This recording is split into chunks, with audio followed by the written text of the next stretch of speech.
요한일서 4장 13절에서 18절 말씀 공독하시겠습니다.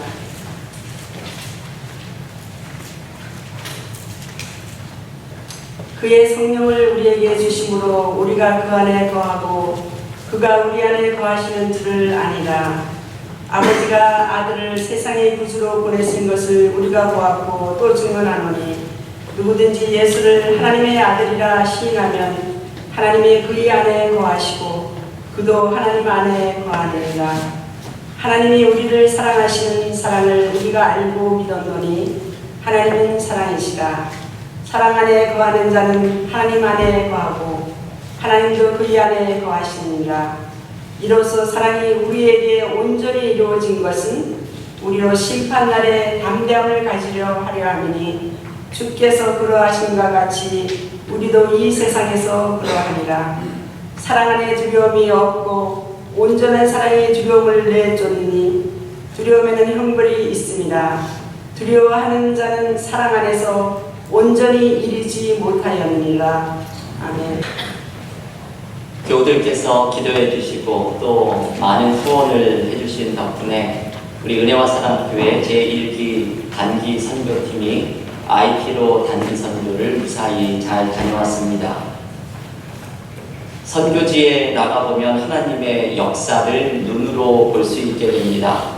우리 선교팀도 비록 4박 5일의 짧은 일정이었지만 20명의 단기 선교팀이 너무나도 많은 하나님의 역사를 체험하고 또한 이곳에서 기도해 주시는 교우들의 그 중보 기도를 느끼면서 기도의 능력을 체험하며 돌아온 시간이었습니다.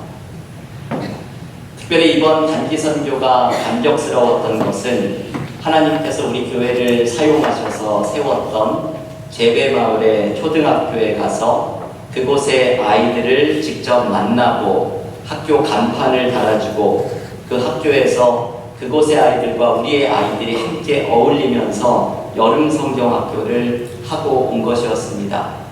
이것을 아주 오랫동안 머릿속으로 그리고 기도하고 꿈에 그렸는데 그것을 실제 경험하고 그 은혜를 체험하면서 얼마나 감격스러웠던 시간이었는지 모릅니다. 제가 제배마을의 학교에 한 오전 10시부터 가서 VBS를 할 것이라고 말을 했는데 한 9시 15분쯤 좀 일찍 갔는데 벌써 그 학교의 아이들이 8시부터 모여서 우리를 기다리고 있었습니다. 제가 고개를 잠깐 들이밀어서 학교 안을 들여다보았다가 아이들이 일어서서 집단으로 박수를 치는 바람에 제가 활짝 놀래가지고 고개를 얼른 빼고서 우리 선교팀 준비하느라고 바쁜 선교팀을 전부 다 준비하는 걸 멈추고 오라고 인사를 먼저 해야 되겠다고 그래서 전부 선교팀을 모아서는 소개를 하고 인사를 했습니다. 제가 제배마을의 학생들에게 작년에 제가 올 때에 내년에는 우리 여기 앉아있는 또래의 친구들, 미국에서 친구들을 데리고 오겠다고 약속을 했는데 내가 그 약속을 지켰다 말을 했더니 아이들이 와 박수를 치면서 환호를 보내고 그리고 이 우리 교회 아이들이 지금 이 학교를 짓기 위해서 커피를 팔고 쿠키를 팔면서 모금 운동을 하였다고 이야기를 했더니 또 학생들이 와 박수를 치면서 환영을 하는 모습을 보면서 너무나도 저의 마음이 뜨겁고 감격스러웠던 시간을 가졌습니다. 이번 단기 선교를 마치고 돌아오면서 오늘 주일에 어떤 말씀을 전해야 할까 기도를 하였습니다. 다음 주부터 7월이 시작하면서 욥의 영성의 연속 설교가 준비가 되어 있기 때문에 오늘 이 6월 마지막 주의 설교는 단기 선교 기간 동안에 하나님께서 주셨던 은혜 그리고 하나님께서 깨닫게 하신 말씀을 나누어야겠다는 생각이 들었습니다. 오늘 우리가 함께 나누는 요한일서 4장의 말씀은 단기 선교 기간 중에 로빈마을과 제배마을에서 나오는 마지막 화요일 아침에 묵상을 했던 큐티의 말씀입니다. 이 말씀에 이번 단기 선교팀이 받았던 가장 중요한 은혜가 이 말씀 가운데 모두 담겨 있습니다. 오늘 요한일서 4장의 본문에는 공통적으로 등장하는 표현이 하나 있습니다. 그것은 하나님 안에 거한다라는 말씀입니다. 요한일서는 이 주제가 굉장히 중요한 주제입니다. 하나님과의 사귐에 대해서 요한일서는 강조하면서 하나님 안에 거하게 될 때에 누리게 되는 풍성함과 은혜가 무엇인지를 요한일서는 소개합니다. 여러분, 우리는 하나님 안에 거할 때에 세상이 줄 수 없는 평안과 하나님 안에서 경험하는 그 끊이지 않고 솟아나는 생명력을 하나님 안에서 경험하게 됩니다. 오늘의 본문에는 바로 이 요한일서의 가장 중요한 주제, 하나님 안에 거하는 방법이 무엇인지를 가르쳐 줍니다. 오늘의 본문은 내가 하나님 안에 거하고 하나님이 나의 안에 거하시는 방법을 여러 가지로 말씀을 하는데 그 가운데 두 가지를 오늘 함께 묵상을 하려고 합니다. 첫째는 성령을 통해서입니다. 오늘의 본문 요한일서 4장 13절은 이렇게 말씀합니다. 그의 성령을 우리에게 주심으로 우리가 그 안에 거하고 그가 우리 안에 거하시는 줄을 아느니라. 아멘. 우리가 하나님 안에 거하고 하나님께서 우리 안에 거하시는 줄을 아는 방법을 요한일서 4장 13절은 성령을 통해서라고 말씀을 합니다. 성령께서 우리로 하여금 예수를 주로 고백하는 믿음을 주시고 그리고 우리의 마음을 뜨겁게 하셔서 하나님을 느끼고 발견할 수 있는 믿음을 갖도록 인도하십니다. 여러분, 우리는 믿음을 가지려고 해도 이게 너무나 안 될 때가 많이 있지요. 예수를 믿고 싶어도 교회에 나와 예배를 드리면서도 이 믿음이 생기지를 않습니다. 하지만 성령께서 우리 가운데 역사하시면 믿어지지 않던 사람들이 믿어지고 가슴이 뜨거워지며 하나님 안에 거하는 은혜를 누리게 됩니다. 우리가 하나님 안에 거하는 방법, 그리고 지금 내가 하나님 안에 이미 거하고 있을 때 그것을 느낄 수 있는 방법은 바로 성령께서 우리 가운데 충만하게 역사하실 때입니다. 저는 이번에 IT를 다녀오면서 그 땅에 임하고 있는 성령의 강한 역사를 체험하고 돌아왔습니다. 이번에 선교 사역을 했던 제베마을과 루빈마을에서 보낸 마지막 밤에 그날은 날씨가 너무나 더워서 이 숙소에서 잠을 자기가 좀 어려웠습니다. 모기와 벌레 때문에 그리고 더위 때문에 그 마지막 날 밤은 도무지 잠을 잘 수 없을 것 같아서 아이들까지 모두 이끌고 우리가 숙소로 쓰고 있던 선교센터 옥상에 올라가서 텐트를 치고 잠을 잤습니다. 굉장히 좀 위험한 환경입니다. 공사가 끝나지 않은 건물이기 때문에 어른들이 바깥편으로 이렇게 둥그렇게 텐트를 치고 자리를 잡고 아이들은 어른들 안에다가 이렇게 텐트를 치워서 안전을 유지하였습니다. 아마 그날 밤 옥상에서 텐트를 치고 잔 경험이 우리 아이들에게는 잊을 수 없는 경험이 되지 않을까 싶습니다. 왜냐하면 이게 모기장 텐트라 밖이 다 보이는 뚫려있는 텐트장이라서 누우면 하늘이 바로 보이는데 이 뉴저지에서는 볼 수 없는 밤하늘의 별을 보면서 아이들이 잠을 들었기 때문입니다. 저는 이번에 깨달은 것이 제가 아마도 선교지 체질이라는 것을 저는 발견했습니다. 아무리 더워도 모기가 아무리 많아도 벌레가 물어도 금방 잠이 드는 저의 모습을 보면서 선교지 체질이 아닐까 생각을 해보았습니다. 그런데 그날 마지막 날 밤의 새벽은 저의 잠을 깨웠던 소리가 있었습니다.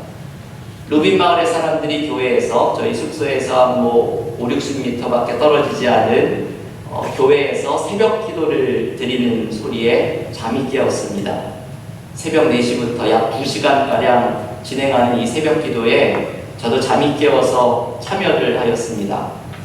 IT 말인 크레올로 진행이 되어서 한마디도 알아듣지는 못했지만 그곳에 아이들까지 데리고 나와서 한 25명의 교우들이 새벽 기도를 드리는 그 예배에서 저는 강력한 성령의 움직임을 느낄 수 있었습니다. 그 이른 새벽에 드리는 간절한 찬양들, 말씀이 선포되는 마디마디마다 아멘으로 화답하는 교인들, 그리고 뜨겁고도 간절한 기도들. 저는 어둠 속에 앉아서 때로는 눈을 감고 때로는 손을 들고 때로는 눈을 떠서 그 광경을 보면서 성령께서 그 자리에서 역사하시는 은혜를 지켜보았습니다. 그러면서 이러한 기도가 제 안에서 터져나왔습니다. IT에 이 땅 루빈 마을과 제베 마을에, 그리고 인근 50개 마을에 성령께서 강하게 역사하여 주시옵소서. 그리고 20명의 우리 단기 선교팀도 성령의 충만함으로 뉴저지에 돌아가서 성령의 역사를 전염시키게 하옵소서. 이것이 그 새벽에 제가 드렸던 기도입니다. 저는 은혜와 사랑교회의 목사로서 하나님께서 우리 교회에 주신 몇 가지의 약속과 말씀들을 받은 것이 있습니다. 그 중에 하나가 우리 교회가 더욱더 부흥하고 성장하기 위해서 성령의 충만함이라는 마지막 과제가 필요하다는 말씀이었습니다. 이번에 단기 선교팀이 선교지에서 경험한 성령 충만함이 우리 은혜와 사랑교회에 전염되는 은혜가 있기를 기원합니다. 여러분, 오늘 이미 이것이 시작되었습니다. 성령 충만함의 전염은 시작되었습니다. 유아동부의 진위부터 중고등부와 어른에 이르기까지 각각의 연령대의 교우들이 이미 지금 교회 곳곳으로 침투를 해서 이 성령의 충만함을 전염시키고 있습니다. 이제 성령께서 우리 가운데 강하게 역사하셔서 우리 모두를 하나님 안에 거하는 믿음의 사람으로 세워가시고 우리 교회가 성령의 충만함으로 더욱더 성숙하고 성장하는 은혜를 누리기를 간절히 기원합니다. 두 번째로 오늘 본문이 가르쳐주는 하나님 안에 거하는 방법은 예수를 주로 고백하는 것입니다. 오늘 본문 요한일서 4장 15절은 이렇게 말씀을 합니다. 누구든지 예수를 하나님의 아들이라 시인하면 하나님이 그의 안에 거하시고 그도 하나님 안에 거하느니라. 아멘. 여러분, 우리는 죄로 인해서 하나님 앞으로 나아갈 수 없는 자들입니다. 하나님 안에 거하고 싶어도 이 요한일서의 말씀처럼 내가 하나님 안에 거하고 싶어도 우리는 하나님 안으로 들어갈 수 없는 자들입니다. 왜냐하면 이 죄의 문제가 우리의 발목을 붙잡기 때문입니다. 죄는 우리로 거룩하신 하나님께 나아가지 못하게 하고 죄의 결과인 사망은 영원한 하나님과의 교제를 막아서는 장애물이 되었습니다. 하지만 예수께서 우리로 하나님께 나아가는 길을 열어주셨습니다. 히브리서 10장 19절과 20절은 이렇게 말씀합니다. 그러므로 형제자매들아, 우리가 예수의 피를 힘입어 성소에 들어갈 담력을 얻었나니 그 길은 우리를 위하여 휘장 가운데로 열어놓으신 새로운 살 길이요 휘장은 곧 그의 육체니라. 네. 여러분, 우리는 예수의 피를 힘입어 주님께서 열어놓으신 새로운 길을 통해 하나님 앞으로 나아갑니다. 예수님은 십자가를 통해서 죄와 사망의 권세를 제압하시고 예수를 주로 고백하는 자들에게 십자가의 능력을 의지해서 담대하게 하나님께 나아갈 수 있는 길을 열어놓으셨습니다. 우리는 예수를 통해서 하나님 안에 거하는 은혜의 자리로 담대하게 나아갑니다. 우리에게는 예수가 필요합니다. 예수를 통해서 하나님 안으로 나아가는 것이 우리가 결코 포기할 수 없고 붙들어야 한 우리의 삶의 희망입니다. 여러분, 이것이 우리가 붙들어야 하는 희망입니다. 예수님이 우리의 희망입니다. 이번에 IT 단기 선교팀이 사역했던 것 가운데 하나가 의료 봉사입니다. 내과 의사 한 명과 함께 의료팀을 꾸려서 루빈 마을과 제베 마을에서 의료 사역을 하였습니다. 이 둘째 날 제베 마을에서는 하루에 115명의 환자를 진료를 하였습니다. 저는 의료팀과 함께 봉사를 하면서 진료를 마치고 이제 돌아가는 분들에게 한 분 한 분 기도를 해드렸습니다. 제가 배운 IT말은 딱 두 문장 제가 기도를 해드려도 될까요? 이걸 IT말로 하고 그리고는 기도는 이 통역이 모자라기 때문에 저의 기도는 한국말로 하거나 영어로 하는 기도를 드리고 마지막에는 예수께서 당신을 사랑하십니다. 제가 지금도 기억하는 IT만 제지 레메우 이 말씀으로 사람들에게 인사를 하고 돌려보냈습니다. 기도를 받으신 분들 가운데 어떤 분들은 무뚝뚝한 무표정한 그런 표정으로 기도를 받으신 분들도 있었고 어떤 분들은 내내 웃으면서 기도를 받으신 분들도 있었습니다. 때로는 너무 깊은 병색이 느껴지는 분들은 제가 더욱 간절하게 기도하면서 모든 분들에게 예수를 구주로 영접하는 영생의 소망을 주시기를 기도하며 한 분 한 분에게 복음의 씨앗을 심었습니다. 그런데 마지막 환자, 115번째 환자였던 이 IT의 할머니가 믿음이 있는 분이었습니다. 이분은 제가 기도를 하는 내내 분명히 제 기도를 못 알아들으실 텐데 기도하는 내내 아멘, 아멘을 하면서 기도하시더니 제가 마지막에 제지 레메우 예수님이 당신을 사랑하십니다 축복하였더니 그 할머니가 저에게 제지 레메우 축복의 말을 돌려주었습니다. 여러분 저는 그 순간이 너무나 감동적이었습니다.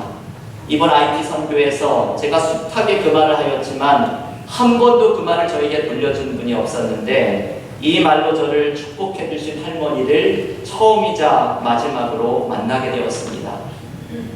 여러분 이 말씀 예수님이 당신을 사랑하십니다. 이 말씀은 복음의 요약입니다. 20세기의 최고의 신학자 중에 한 명인 칼바르트는 그의 방대한 신학을 한마디로 요약하면 어떻게 정리할 수 있느냐고 질문을 받았을 때 이렇게 대답을 했습니다. 나의 방대한 신학을 한마디로 요약한다면 나는 알프스의 산을 거닐면서 예수 사랑하심은 성경에 써있네 이 찬양을 부르는 것입니다. 여러분 이 대답 이것이 바로 복음의 기쁜 소식입니다. 예수가 나를 사랑하신다는 것 그리고 이 사랑이 십자가에 나타났다는 것 이것이 바로 복음이고 이것이 우리가 붙들어야 할 삶의 희망입니다. 아멘. 이번에 선교 기간 중에 주일 예배를 IT 루빈 마을에 있는 현지 교회에서 드렸습니다. 주일 예배를 3시간을 드리는 교회라는 말씀을 듣고 적지 않게 걱정을 했습니다. 우리 아이들이 이 3시간의 주일 예배를 견딜 수가 있을까 염려를 하였습니다. 근데 이 3시간여의 예배가 시간이 가는 줄을 모르고 지나갔습니다. 그날 저녁에 선교팀 평가회를 하면서 많은 교우들이 그리고 심지어는 중고등부 아이들도 오전에 주일 예배에서 받았던 은혜를 이야기하는 것을 들으면서 뉴저지에 돌아가서 우리도 이렇게 간절하게 예배를 드려야 되겠다고 다짐을 하고 돌아왔습니다. 그곳 루빈마을의 예배에서는 그 뜨거운 더위 속에 그분들이라고 더위를 못 느끼는 것이 아닙니다. 땀을 닦아가면서 뻘뻘 땀을 흘리면서 1시간을 넘게 서서 찬양을 드리면서 얼마나 간절하게 예배를 드리는지 모릅니다. 그리고 저는 그날 예배에서 첫 찬양에 큰 감동을 받았습니다. 예배의 시작 부분에 불렀던 첫 번째 찬송가가 들려오는데 저에게 익숙한 멜로디였습니다. 우리가 잠시 후에 부르게 될 새 찬송가 91장 슬픈 마음 있는 사랑입니다. 그 후렴의 가사는 이렇습니다. 예수의 이름은 세상의 소망이요 예수의 이름은 천국의 기쁨일세. 이 찬양을 부르는데 저의 가슴이 너무나도 뜨거워졌습니다. 여러분 이번 선교를 요약하는 말입니다. 예수의 이름은 세상의 소망이요 예수의 이름은 천국의 기쁨일세. IT 땅의 소망은 바로 예수님입니다. 우리가 학교를 짓고 필요한 물품을 후원하는 것이 소망이 아니라 바로 예수를 알려주는 것이 바로 소망입니다. 이따 광고 시간에 선교 보고의 영상을 보시게 될 것입니다. 그 영상에는 무뚝뚝한 표정으로 희망이 없는 얼굴로 앉아있는 사람들의 모습도 나옵니다. 선교팀의 한 교우는 이 가난한 시골 마을에 도대체 무슨 희망이 있을까 안타까워하셨습니다. 하지만 여러분 그 희망이 없는 삶에도 붙들어야 할 희망이 있습니다. 우리의 희망이 없는 삶 속에서도 붙들어야 할 희망이 있습니다. 그것은 바로 예수라는 희망을 붙드는 것입니다. 이번 단기 선교팀은 바로 이것을 증거하였습니다. 예수라는 희망을 증거했고, 그리고 그 땅에서 이미 소망으로 역사하고 계시는 살아계신 주님의 모습을 목격하고 돌아왔습니다. 오늘 요한일서 4장 14절의 말씀이 이것을 가르쳐줍니다. 아버지가 아들을 세상의 구주로 보내신 것을 우리가 보았고 또 증언하노니, 여러분 이 말씀을 쉽게 이야기하면 예수를 보았고 예수를 증언하였다라는 고백입니다. 우리 은혜와 사랑교회 일기 단기선교팀 역시 RT에서 예수를 보았고 또 예수를 증언하였습니다. 예수가 그 땅에서 살아서 역사하고 계심을 우리의 두 눈으로 보았고, 그 희망이 없는 땅에 예수라는 희망을 증거하고 돌아왔습니다. 우리가 전했던 복음의 씨앗이 아름다운 열매로 나타나게 될 것을 믿습니다.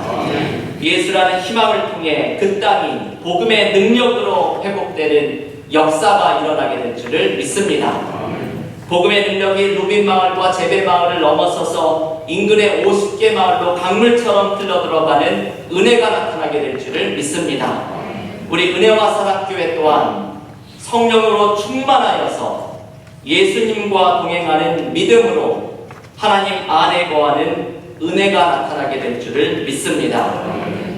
오늘 우리에게 주신 이 요한일서 4장의 말씀을 붙들고 우리의 각자의 삶에 처한 절망적인 삶의 상황 속에서도 예수라는 희망을 붙잡고 살아계신 주님께서 도와주시는 이 은혜를 목격하고 증거하는 믿음의 교우들이 모두 되시기를 주님의 이름으로 간절히 축원합니다.